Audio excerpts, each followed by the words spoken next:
Welcome in. Greg Ruff along with you, and joining me is Mark Elliott. So I will be on my best behavior. If he leaves, we'll see. That's why I don't let him around the broadcast much, because then I can misbehave. But we haven't done this in a little while between COVID and changing conferences and just all the things that go on.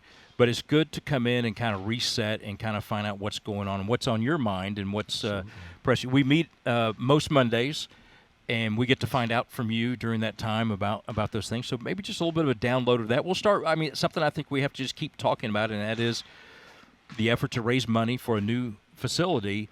And I come up short of saying basketball facility because it's more than basketball. It's even more than volleyball. It's more than stunt. It's a university building that's going to impact the entire university, isn't it? Absolutely, and I think we have been given the directive that that's the way it needs to be stated as well, because it is going to be a transformational project within the university. And so when we don't have a place to have convocation indoors, that this will be a huge benefit to being able to have that if we ever need that, as well as anything else that's big. TNT, exactly. Concerts. These are things that we needed to take into consideration, and so we needed something larger than just a gym. Yeah. And so the uniqueness of this structure is going to be expandable to be able to house a significant number of people, and yet stay for basketball and volleyball and stunt. We'll be able to keep the intimacy of a more gym. As well. So I think the design is going to be very, very important. And as you mentioned earlier, the fundraising is going to be very, very important, or it doesn't happen unless we get that. And so Michael Johnson and several people have got a steering committee going, and the campaign to raise the money was introduced at homecoming. And so that's where we are right now. We are getting ready to take the next steps to go out and start soliciting for contributions to making this happen.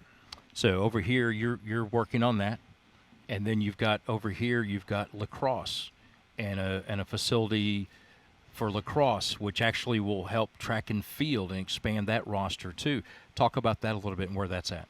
Sure, we're trying to create a partnership, and for those of you out there who have seen this partnership that Belmont has with Rose Park, it's similar to that in that they have the land, we have the need for a facility that would benefit them as well.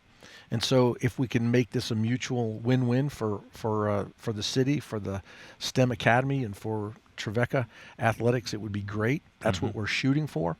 There's a lot of detail left to be done with the logistics of how that's going to work and who's paying who and who owns what and those types of things. And the scheduling will always be complex. And yet, if that were to happen, we could have a new track, which gives us a great opportunity to expand the track offerings that we have.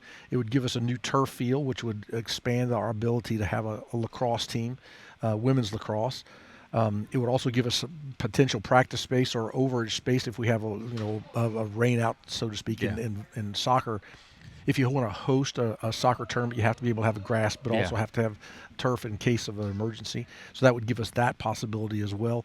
And it's just 1 mile away from campus. So we've joked about how, a good warm up is a 1 mile jog over to the new facility. Yeah, so that just gives warm up time too. Yeah, absolutely. Just looking at this, we talked about. I mentioned stunt earlier. Talk about stuntmen. Talk about the job that Kelly, the head coach, is doing with that. Yeah. Kelly Quigley came in to be a part of kind of the cheer program, and then from that, she had stunt background.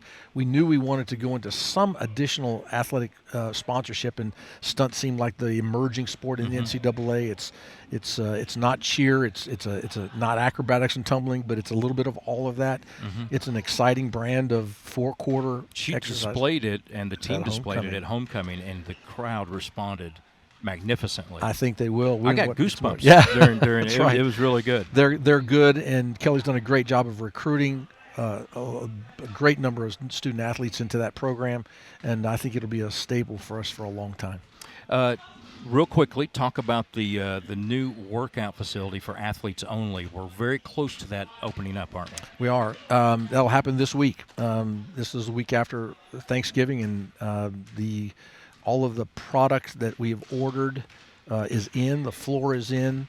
All of the weightlifting equipment is in storage, waiting to be delivered into our new. For those of you who know this, the TSAC, the Charter Student Athletic Center, is been given to us, the athletics, to create this 300 square feet of athlete-only weight room for team training, and it's going to be just a bonanza for our athletic teams. It is something very much needed, very long overdue, but very grateful for it happening here on the campus.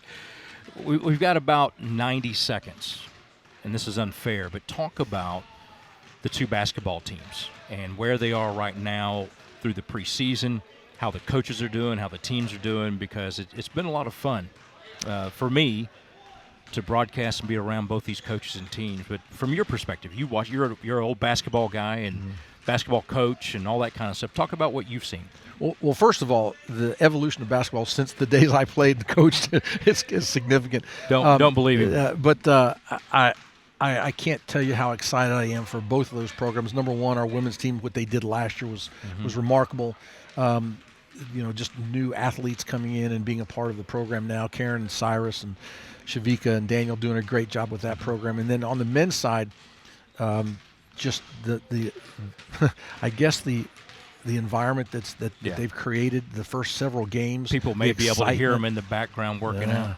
Just watching them practice, the quickness and the fast pace that they've done, and they've just got great leadership. Kevin Carroll has just done a magnificent job. Nate Moran and Luke Smith and Perry Ayers, these guys have been doing a really good job, and it's somebody that I think our fans will be very proud of the action that they see tonight. He's Mark Elliott. I'm Greg Rumpf. Just took a little bit of time to run through some things. We need to do this more often and pick his brain and just let people know what's going on in athletics from the AD, and we'll do that. Second half basketball coming up in just a couple of minutes. You stick around right here on the Trojan Sports Network.